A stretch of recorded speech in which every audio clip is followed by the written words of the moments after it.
अब एक साथ लाखों शिव भक्त श्री शिवाय नमस्तुभ्यम जपते हैं, नमः शिवाय जपते हैं, ओम नमः शिवाय जपते हैं, तो वो मंत्र आपकी जिह्वा पर सिद्ध हो जाता है और आप जब यहाँ से घर जाते हैं तो आपका कार्य सफल होना प्रारंभ हो जाता है।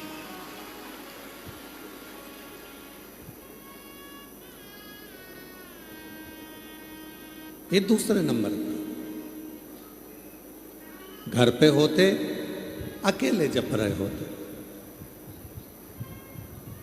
टीवी के सामने बैठे होते अकेले जप रहे होते, पर जब आप सामूहिक रूप से बैठे हो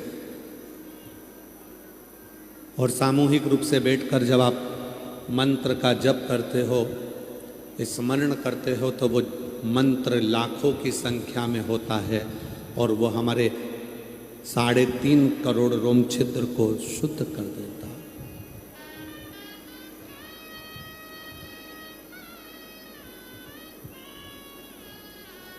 ये दूसरा फायदा है। तीसरा लाभ क्या है? जब आप श्री महाभारत का चरित्र कहता है,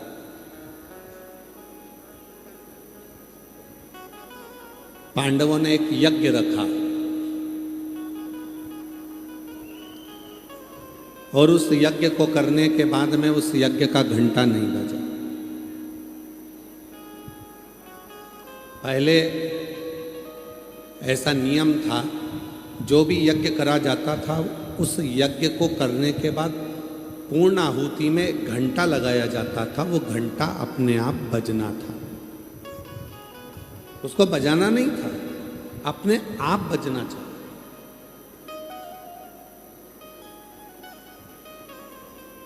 पांडवों ने यज्ञ किया, घंटा नहीं बजा।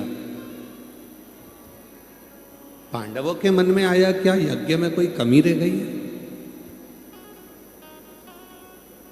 हमने जो यज्ञ करा उसमें कोई कमी है क्या?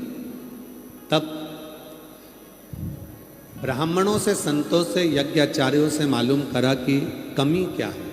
तो किसी ने कहा यज्ञ 2 तरह का होता है, एक अग्नि में सांकल्य देना, दूसरा पूरे गांव को नगर भोज कराना, भंडारा कराना, भोजन कराना, और उस भोजन में कोई वंचित रह गया, कोई एक भोजन करने नहीं आया, इसलिए वो घंटा नहीं बजा,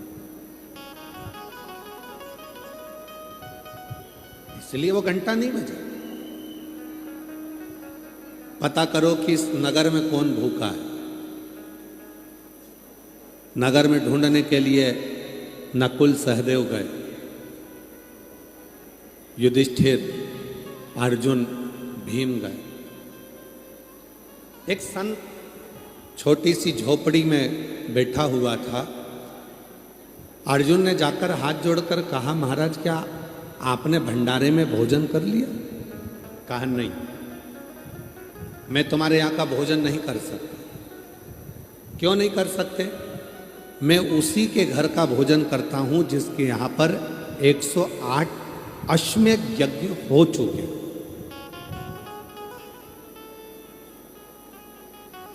जिसने अपनी जिंदगी में 108 अश्वमेध यज्ञ कर लिए, मैं उसके घर का भोजन कर लेता। मैं तुम्हारे यहाँ का भोजन नहीं कर सकता।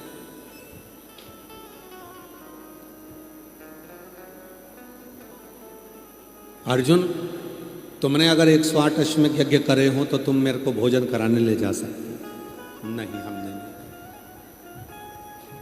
खबर पहुंची द्रौपदी के पास और द्रौपदी पैदल पैदल, बिना पादुका के, बिना चप्पल के, बिना रथ पर बैठे, पैदल पैदल द्रौपदी संत के पास पहुंच गई। संत से कहा, बाबा चलो हमारे यहाँ चलकर भोजन करो, जिससे यज्ञ की पूर्णाहुति हो, घंटा बज जाए। संत ने कहा, नहीं, तुमने अगर 108 अश्वमेध यज्ञ करे हो तो मैं तुम्हारे यहाँ भोजन करूंगा। द्रौपदी ने हाथ में चावल लिया, जल लिया, संकल्प छोड़ने को तैयार हो गई कि मैंने 108 अश्वमेध यज्ञ करे हैं, तुम चलो मैं तुम्हें भोजन कराती हूं। संत ने पूछा, तेरे पति ने 108 अश्वमेध यज्ञ नहीं करे तो तूने कैसे कर लिया?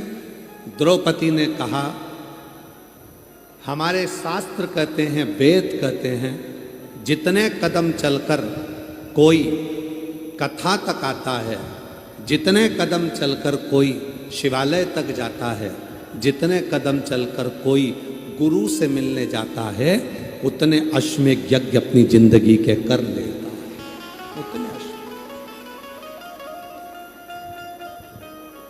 द्रौपदी कहती है, मैं तुम्हारे से मिलने के लिए आई हूं 5000 कदम चलकर, मैंने 5000 अश्वमेध यज्ञ कर लिए।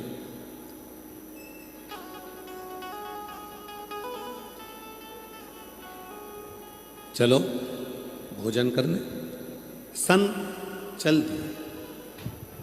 तो पहला फायदा है इतने सारे भक्तों का दर्शन, दूसरा फायदा है करोड़ों शिव नाम का जप, तीसरा फायदा है जब हम चलकर, गाड़ी वहाँ खड़ी हो जाती है, पैदल पैदल चलकर कथा पंडाल में पहुँचते हैं तो हमारी जिंदगी के हजारों अश्वमेध यज्ञ हम उसी क्षण कर लेते हैं। ये तीसरा।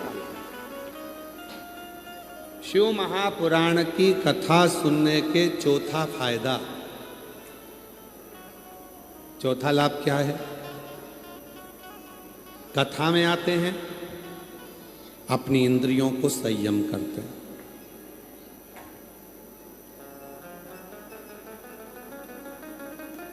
इतनी देर 2 बजे कथा चालू होगी, 10 बजे से जगह संभाल लेते हो। इतनी देर अपनी इंद्रियों को संयमित कर लिया, बैठे रहे, कहीं नहीं गए, पानी भी उतना पी रहे हो जितनी ज़रूरत है, भोजन भी उतना कर रहे हो जितनी ज़रूरत है। ज़्यादा पी लेंगे जाना पड़ेगा, चले गए अंदर आने नहीं देंगे, तो उतना पानी पिया, उतना भोजन किया,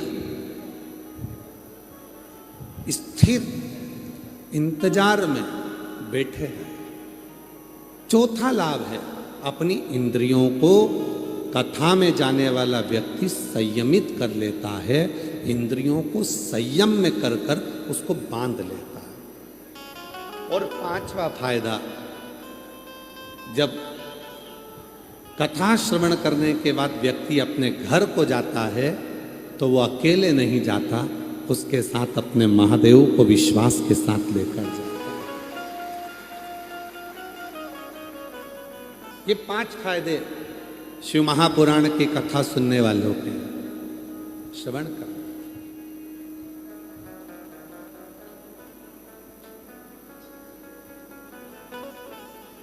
संगत कर अच्छे लोगों की, दवा मिल जाएगी सभी रोगों की।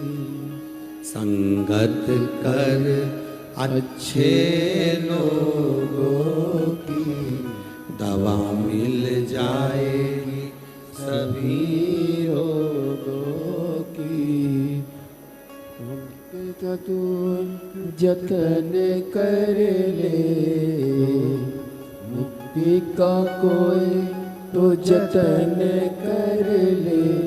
रोज थोड़ा थोड़ा प्रभु का भजन कर ले, रोज थोड़ा थोड़ा प्रभु का भजन कर ले।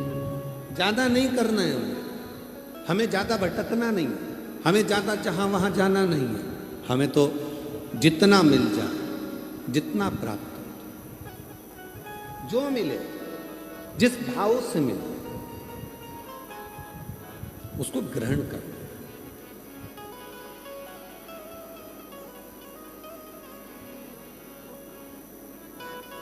कथा सुनने के लिए तो तुम कहीं पर भी जा सकते हो, पर यदि बहुत कथा होती है, पर यदि कभी तुम्हें सूचना मिल जाए, कुबरेश्वर धाम से चलकर ये शिव पुराण आई है और सूचना मिल जाए, समझ लेना कि अब मेरे दुखों का अंत होने वाला है, जो मुझे कथा के पंडाल से निमंत्रण आया, जो मुझे कथा के पंडाल से निमंत्रण आया। कथा श्रवण करने के लिए मैं जा रही हूं। एक भरोसा, एक दृढ़ता, एक विश्वास अपने भीतर धारण कर कर चल।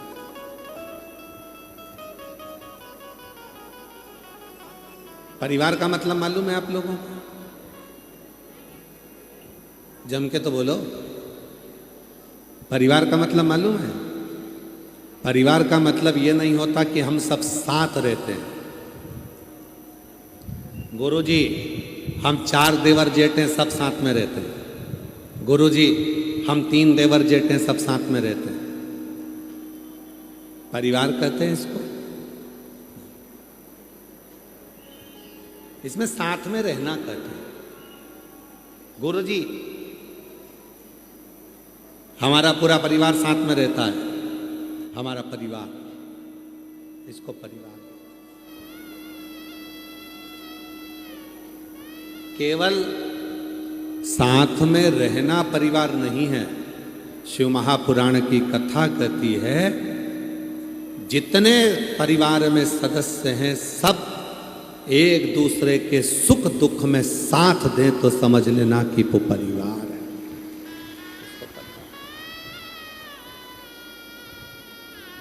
कितने भाई? 4। कितने भाई? 2। कितनी बहन? 5। कितने फूफा? 8। कितनी बुआ? 8। कितने मामा? 4। कितनी मामी? 4। हमारा इतना बड़ा परिवार है, इसको परिवार नहीं कहेंगे।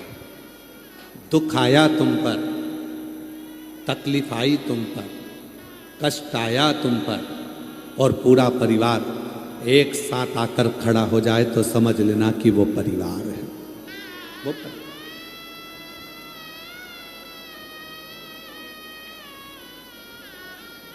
तो समझो कि परिवार है।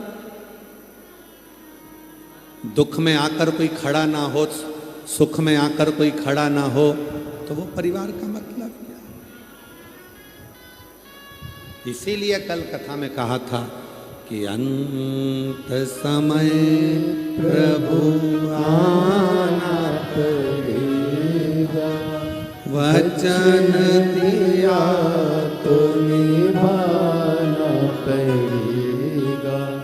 आए ना आए प्रभु कुटुंब कबीला, अंत समय प्रभु आना पड़ेगा, वचन दिया तो निभाना पड़ेगा। अंत समय प्रभु आना पड़ेगा। परिवार वो नहीं है, सब हैं, सब। परिवार वो है, दुख आया सब साथ है, सुख आया सब साथ, कष्ट आया सब साथ।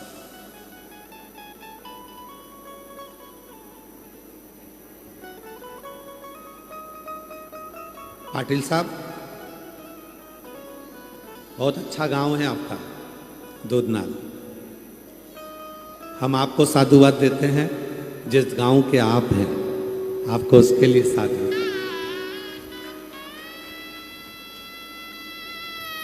बहुत अच्छा गांव। भक्तों के लिए पूरे गांव के लोगों ने अपने अपने घर के दरवाजे खोल दिए। ये दूधनाल गांव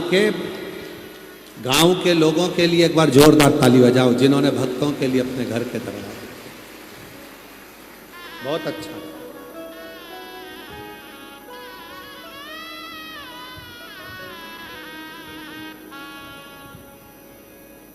और हमको सूचना मिली पाटिल साहब की गांव के लिए आपका समर्पण बहुत रहता है, बहुत समर्पण।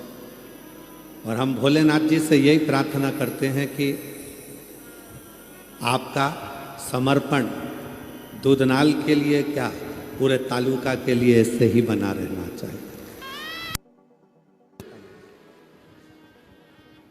बहुत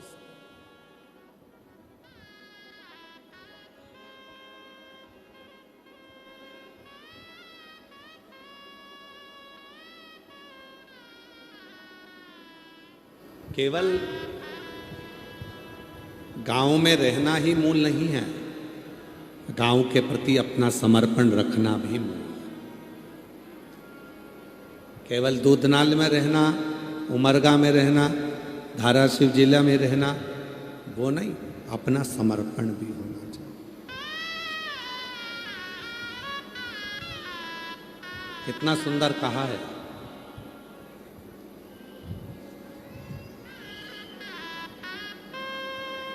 जिस गांव में तुम्हारा जन्म हुआ है, जिस भूमि पर तुम्हारा जन्म हुआ है, उसके प्रति थोड़ा सा कर्ज तुम्हारे माथे पर रहता है, और वो कर्ज को मिटाने का एक ही तरीका है कि उस गांव का विकास हो, उस गांव का विकास।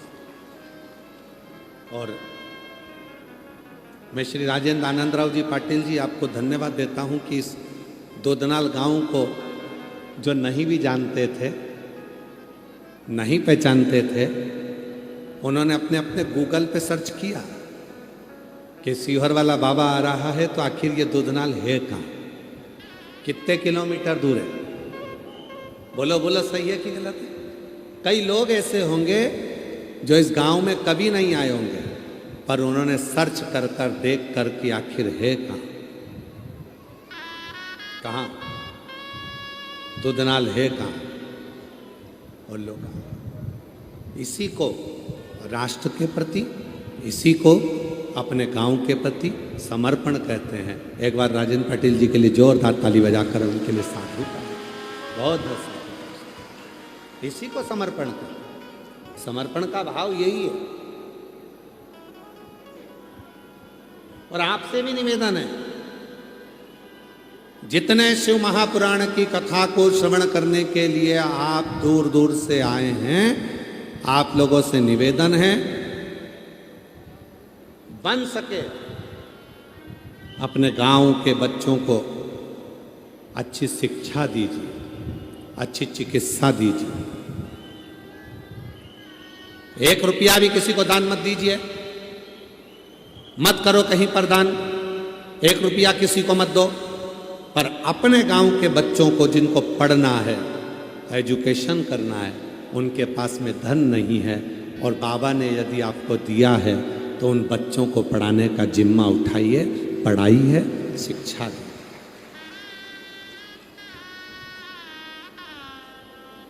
अच्छी शिक्षा दो, अच्छी चिकित्सा दो।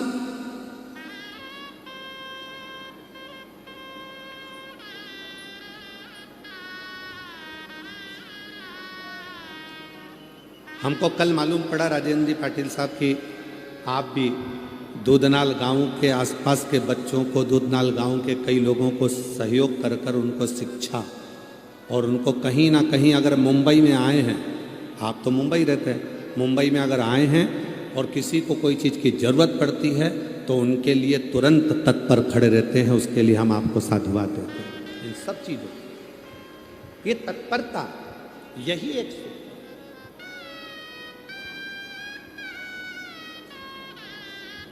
इसी को श्रेष्ठता का।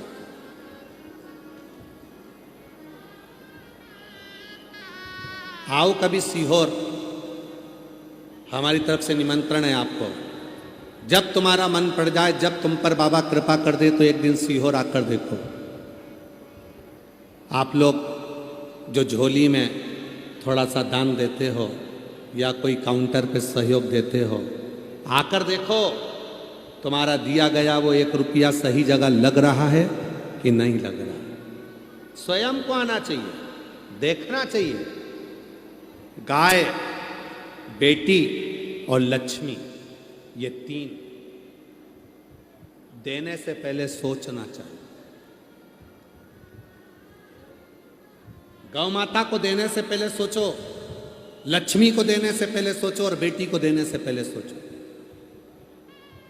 गाय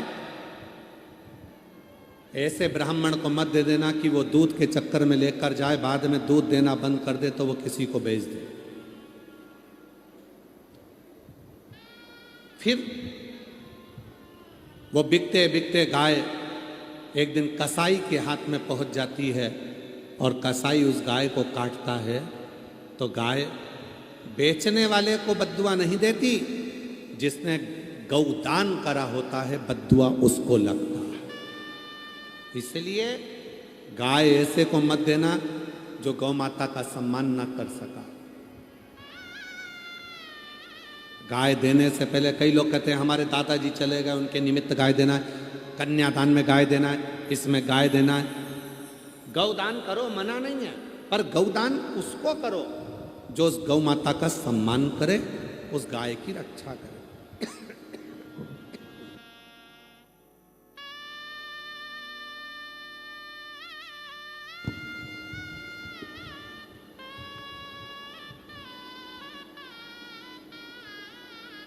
जो गौ माता का सम्मान करे, गाय की रक्षा करे।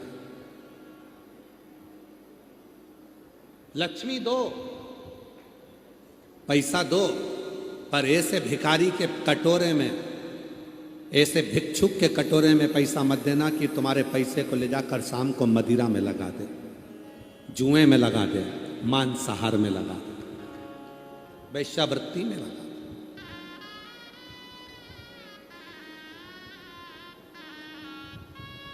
हमने कई लोगों को देखा है, दिन भर मांगते हैं, शाम को दारू की दुकान पर पहुंच जाते हैं। लक्ष्मी गलत कटोरे में जाती है और गलत जगह पर जाती है तो दान करने वाले को रोना पड़ता है। गाय गलत जगह चली जाती है गौ माता, तो दान करने वाले को रोना पड़ता है। लक्ष्मी गलत कटोरे में चली गई, किसी के कटोरे में दे दी और उसने शाम को मदिरा में, जुए में, मांसाहार में, वैश्यावृत्ति में, गलत काम में लगा दिया, तो वो लक्ष्मी भी रोती है, बद्दुआ देती है। देने से पहले विचार करो,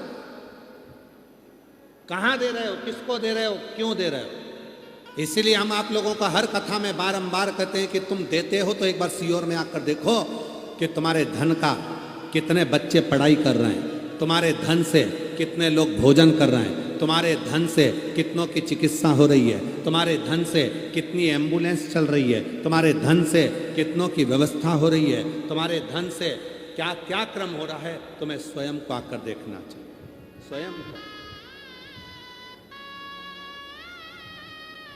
गाय को देने पहले, गौ माता दान करने से पहले विचार करो कि ये सही जगह जाए। लक्ष्मी देने से पहले विचार करो कि ये सही जगह जाए। और बेटी को देने से पहले विचार करो, बहुत बड़ा घर या बहुत सारा सामान, पेट्रोल पंप, डीजल पंप, बंगला, ये सब ना देखते हुए ये विचार करो कि जिस लड़के के साथ बेटी को ब्याया जा रहा है वो मेरी बेटी का आदर करे, सम्मान करे, सत्कार करे और उसको खुश रखे।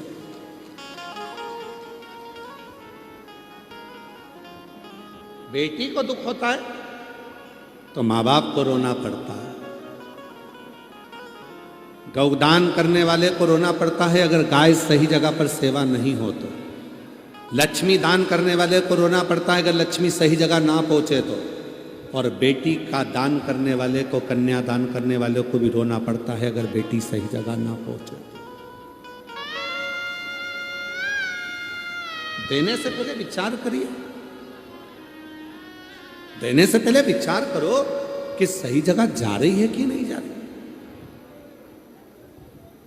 फिर निवेदन है मेरी जीजियों, करवद्ध निवेदन करूं आपसे, बड़ा बंगला मत देखना, बड़ी गाड़ी मत देखना। अगर बेटी को देना है तो बड़ा दिल देखना जिसमें तुम्हारी बेटी अच्छे से रह सके,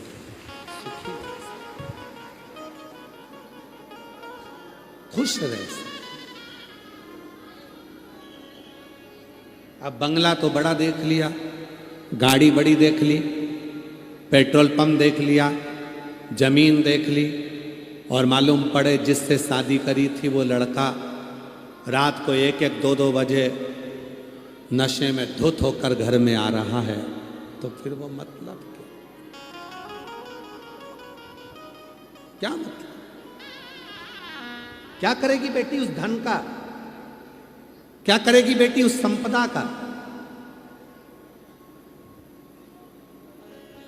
जब भी बेटी अगर कुछ बोलना चाहती है तो लड़का चिल्ला कर बात करता है, गुस्से में बात करता है, चिढ़ कर बात करता है। क्या करेगी उस धन का? क्या चाहती है बेटी? मेरे पापा ने मुझे प्रेम किया, मेरी आई ने मुझे प्रेम किया, बस कुछ मत दो, कम से कम प्रेम से 2 शब्द तो बोल लो। पर जब जब बात करती हूं तब तब चिढ़कर बोलते हो, तो बेटी का भी दिल का छोड़ हृदय। ये जितनी मेरी जीजियां बैठी हैं, जितने मेरे जीजा बैठे हैं, जितनी मेरी बेटियां बैठी हैं, बेटा बैठे हैं, जितनी मेरी माताएं, बुजुर्ग माँ बाप जितने बैठे हैं, हम सब से निवेदन करते हैं, आदर के शब्द अपनी वाणी में लेकर। आज के जमाने में शुगर की बीमारी बहुत ज्यादा फैल रही है। हर व्यक्ति को शुगर की बीमारी है। कोई की शुगर ऊपर जा रही है, कोई की शुगर नीचे जा रही है। ये शुगर की बीमारी आने का कारण केवल इतना सा है, पहले के लोगों को शुगर की बीमारी नहीं होती थी। तिरुपति जाते थे, लड्डू खाते थे शक्कर का, इतना बड़ा बड़ा लड्डू 2-2, 4-4 खा जाते थे तो शुगर की बीमारी नहीं होती थी।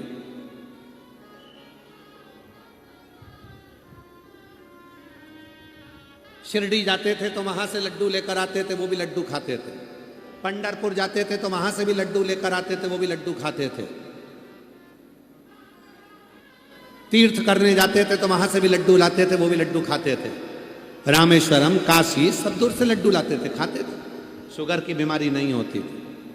अभी अभी शुगर की बीमारी हो रही है। क्यों? क्योंकि पहले शुगर की बीमारी इसलिए नहीं होती थी, लोग मीठा खाते थे तो जीवान से मीठा बोलते थे, तो शुगर लेवल में रहती थी। आजकल शुगर की बीमारी इसलिए हो गई है कि लोग मीठा खाते तो हैं पर जीवान से कड़वा बोलते हैं, मीठा नहीं बोल पाते। जिस दिन तुम मीठा बोलना चालू कर दोगे, उस दिन तुम्हारी शुगर लेवल में आ जाएगी। शुगर लेवल में रहना प्रारंभ कर।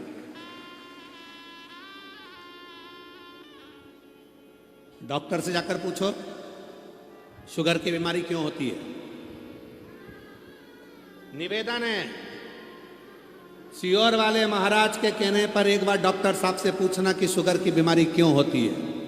डॉक्टर कह देंगे अधिक टेंशन ले रहे हो, अंदर अंदर थोड़ा ना कुछ रख रहे हो, भूखे रह रहे हो, चिंता में रह रहे हो, टेंशन ले रहे हो, इसलिए शुगर की बीमारी हो रही है। वो टेंशन आया क्यों? क्योंकि तुम जीवान से मीठा नहीं बोल पाए, अंदर ही अंदर भीतर की भीतर कुड़ते रहे, अंदर की अंदर जलते रहे, अपने आप में तुम अहंकार में फूले रहे, भीतर की भीतर कुड़ते रहे, इसलिए वो बीमारी तुम्हें लग गई। अगर यही शुगर तुम निकाल देते, अगर तुमको थोड़ा भी तकलीफ थी, प्रेम से आपस में बैठकर अपनी पत्नी से, बच्चों से, परिवार से बात करते, खूब हंसी मजाक करते, स्नेह से बोलते, तो वो शुगर तुम्हारी जीवान से निकलती, तो शुगर का लेवल बराबर हो जाता और तुम्हें टेंशन नहीं होता। टेंशन नहीं होता तो बीमारी नहीं। ये बीमारी लगी क्यों है तुम्हारे? और बाद में दोष किसको दे रहे हो? हे भगवान तूने क्या कर दिया, मुझे शुगर की बीमारी दे दी। भगवान मन में सोचा खुद मीठा बोल नहीं रहा और मेरे से बोल रहा शुगर की।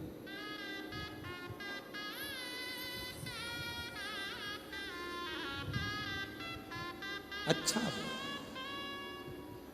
श्रेष्ठ बोल।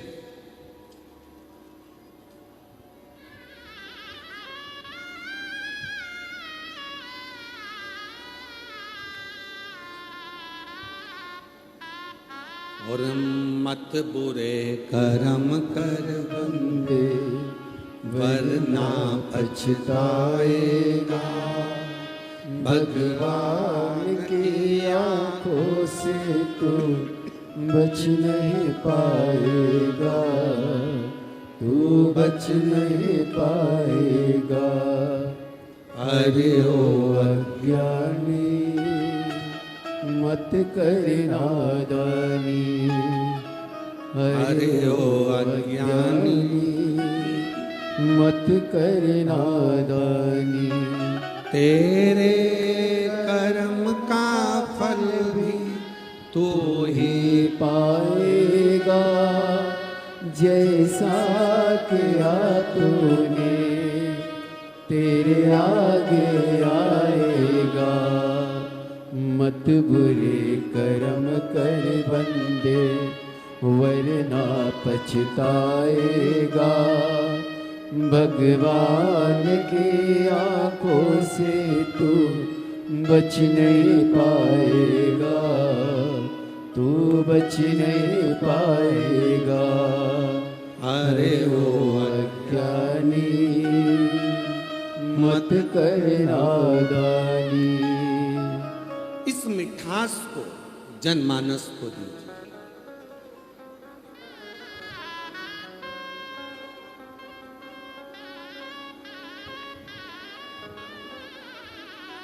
सीखो मेरे भोले बाबा से। विष पीते हैं, अमृत देते हैं। सीखो मेरे भोले बाबा से कि विष पीने के बाद भी प्रेम से कैसे बोल लेते।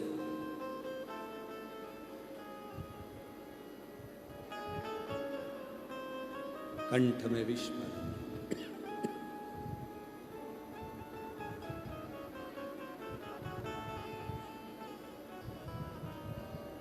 और कंठ में विष भरा होने के बाद भी प्रेम से कैसे बोलते, कैसे?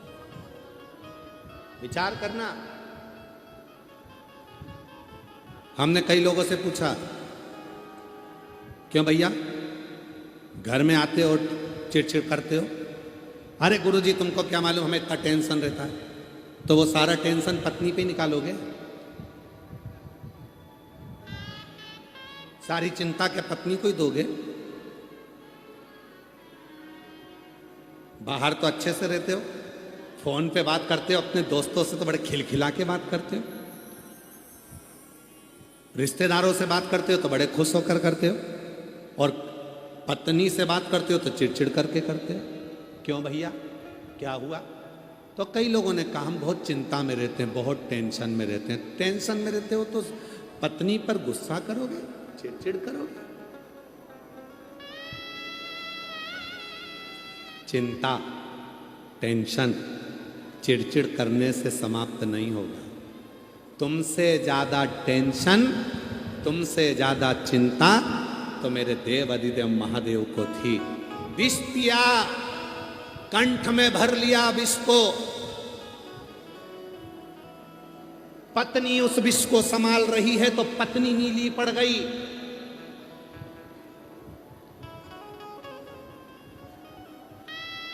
कंठ में विष,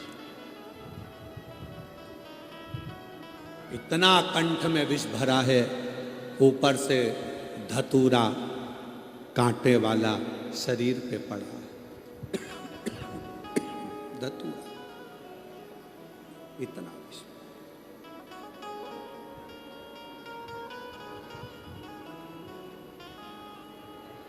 कितना टेंशन होगा सोचो।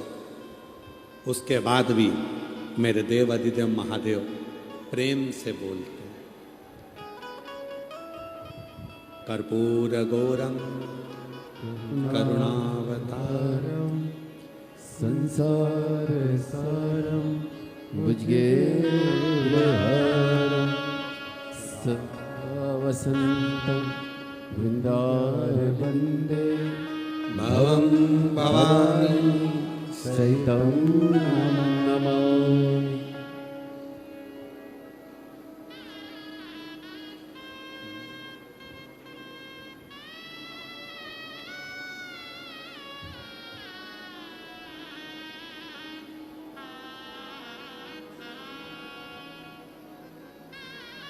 शांत।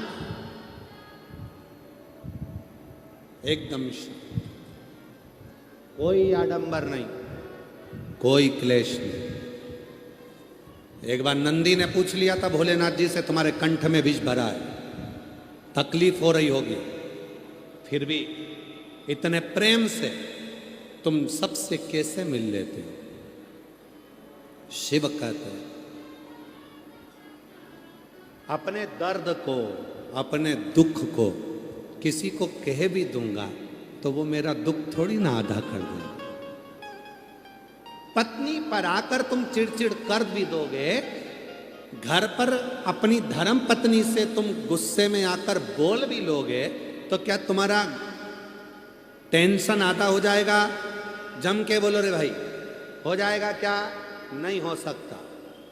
जब पत्नी को बोलने पर भी तुम्हारा टेंशन आधा नहीं हो सकता, भाई को बोलने पर भी तुम्हारा टेंशन आधा नहीं हो सकता, रिश्तेदारों को बोलने पर भी तुम्हारा टेंशन आधा नहीं हो सकता, तो तुम अपने टेंशन को जगत में क्यों कहो? कितना सुंदर कहा है। हो सके तो अपने अड़ोसी पड़ोसी को भी बोलना ये वाली बात। कौन सी? सोना घर से जाए, आभूषण घर से जाए, चलेगा। कपड़े घर से जाएं, चलेगा। बर्तन घर से जाएं, चलेगा, पर घर की बात घर से जाए ये कभी नहीं चलेगा।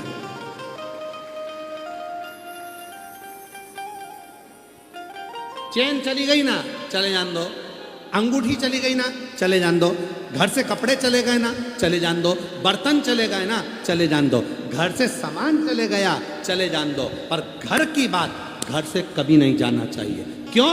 जब घर की बात बाहर चली जाती है तो फिर ये सारा घाटा तो अपनी जगह है। जब घर की बात घर से चली जाएगी, अंदर की बात बाहर चली जाएगी, तो वो घाटा लगेगा जो जिंदगी में कभी सह नहीं पाओगे। इसलिए धन गया जान दो, आभूषण गए जान दो, कपड़े गए जान दो, बर्तन गए जान दो, हाथ की घड़ी चली गई घर से, कोई बात नहीं, पर घर की बात घर से निकल कर नहीं जाना चाहिए। घर की बात घर में रहना चाहिए। चिड़चिड़ करो, पर याद रखना, तुम्हारे चिड़चिड़ करने से, तुम्हारे टेंशन बोलने से, देने से क्या तुम्हारा टेंशन आधा हो जाएगा? नहीं होगा। तुम्हारा डिप्रेशन आधा हो जाएगा? नहीं होगा। तुम दूसरे को टेंशन देकर करना क्या चाहते हो? इसलिए एक काम करो, बाहर शंकर जी जैसे हो जाओ।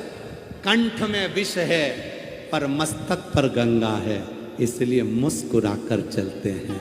मेरे ओ घरदानी, कितना भी टेंशन हो, घर में आओ तो सिर पे गंगा लेकर आओ, भेजा ठंडा कर कर आओ, इतने मस्त होकर आओ कि कितना भी गुस्सा, कितना भी चिड़चिड़, कितना भी क्लेश, घर में आते से ही तुरंत आवाज लगाकर अपनी पत्नी को, क्यों आज तूने दाल बनाई क्या? वही जो पहले बनाई थी, बहुत शानदार बनी थी, वैसी बना ना तू। बच्चों के साथ इधर आओ रे, आओ मेरी गोदी में बैठो, इधर आओ, बच्चों के साथ गेम खेलो, थोड़ा एंजॉय करो, हंसी मजाक करो।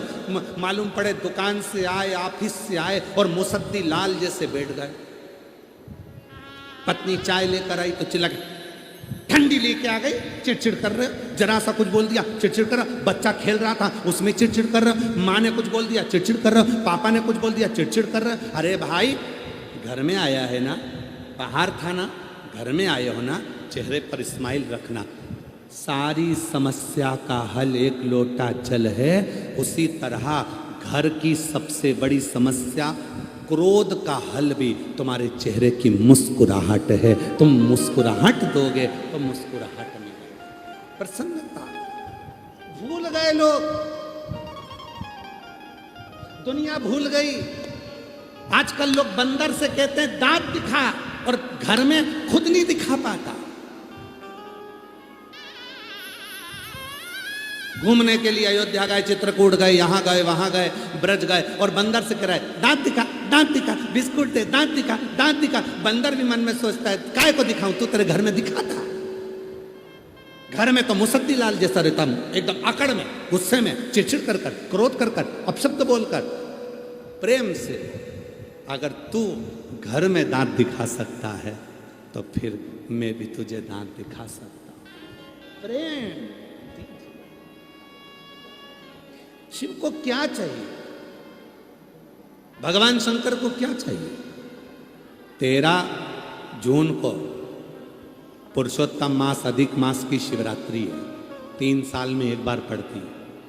उसका ऑनलाइन अभिषेक शाम को 7 बजे आस्था चैनल पर आप सब अपने अपने घर में मिट्टी का शिवलिंग बनाकर, पार्थिव शिवलिंग बनाकर तैयार रखना। शाम को पूजन करने बैठेंगे। शिव को क्या चाहिए? पूरी पूजन की सामग्री आस्था चैनल पर कथा चालू होने से पहले चलती है, कथा विराम होने के बाद चलती है। उस पूरी सामग्री में देखना कि कहीं पर भी धन खर्च होने का सामान शंकर को नहीं चाहिए। चावल के दाने 11 तुम्हारे घर में है, समी का पत्ता तुम्हारे घर में है, बेलपत्र का पत्ता घर में है, कनेर का फूल घर में है। जो सामग्री, थोड़ा सा कच्चा दूध, 1 चम्मच 2 चम्मच थोड़ा सा उसमें शक्कर या गुड़ मिला हुआ तुम्हारे घर में। ज़्यादा शिव जी को कुछ नहीं चाहिए, बस हृदय से प्रेम देना शंकर जी को प्रारंभ करो। शिव जी तुम्हें दुनिया का सारा भंडार भरना प्रारंभ कर देंगे। तुम प्रेम नहीं दे, तुम स्नेह नहीं दे पाओ।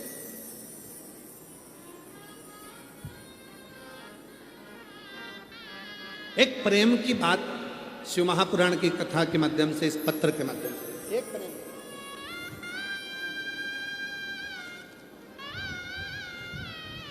देखिए प्रेम की बात बता रहे हैं आपको। मैं लातूर जिला तहसील शिरूर अनंतपाल गांव आनंदवाड़ी को रहने वाली हूं। कहीं बैठी हो तो हाथ हिला सकती हैं। मैं लातूर जिला तहसील शिरूर अनंतपाल गांव आनंदवाड़ी को रहने वाली हूँ। मेरा नाम पल्लवी बसंत शिरूरे है। कहीं बैठी हो तो हाथ हिला सकती हैं। पल्लवी बसंत शिरूरे। मेरा मोबाइल नंबर ये है। आ जाओ, बच्चों को लेके आ जाओ। लिया बच्चों को। गुरुदेव,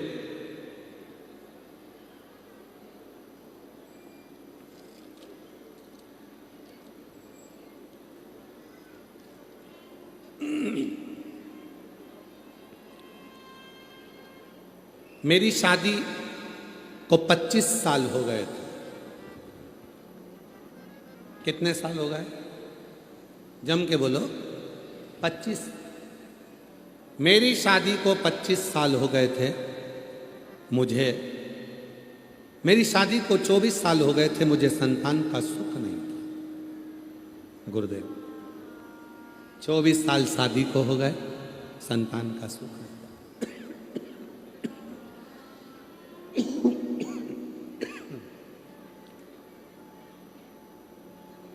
मुझे लोग ताने मारते थे।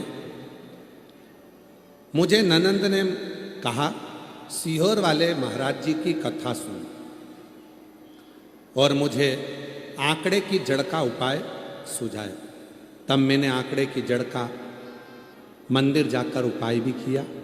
संतान का सुख उस समय पर नहीं। मैंने आपके कहने पर ऑनलाइन सावन के महीने में पार्थिव शिवलिंग का पूजन भी किया। गुरुदेव, जब भगवान ने मेरी नहीं सुनी तो आप कहते हो ना, हिम्मत मत हारना। शिव जी के मंदिर में जाकर नंदी के पास बैठकर शिव जी से अपने प्रेम की बात करो। मैं ना तो कोई मंत्र जानती हूँ, ना कोई मैं स्तुति जानती हूँ, ना मैं कोई श्लोक जानती हूँ। केवल मैं शंकर जी के मंदिर में जल चढ़ाने जाती और नंदी के पास बैठकर कुछ नहीं कहती, बस एक ही बात कहती, वो सीहोर वाला महाराज है ना, आपका चेला, वो व्यास पीठ पर बैठकर कहता है कि जो मांगो वो मिलेगा। मैं शंकर जी से कहती, तू मेरी मत सुन तो सीहोर वाले चेले की तो सुन ले। उसकी हंसी उड़ जाएगी, और उसकी हंसी उड़ेगी तो लोग उस पर उंगली उठाएंगे, ताना देंगे। अगर मुझे कुछ नहीं देगा तो उसकी भी तो इज्जत जा रही है। तू तेरे चेले की तो देख, सीहोर वाले की। गुरुजी रोज जाती, रोज यही कहती। 2 बार पशुपति व्रत कर लिए, 2 बार बाबा के कुबरेश्वर धाम चली गई, और बाबा की ऐसी कृपा हो गई। 25 साल के बाद बाबा की कृपा से 5 सितंबर 2025 को मेरे घर में 2 पुत्रों ने जन्म ले लिया। ये बाबा, ये शिव की कृपा, ये शंकर की।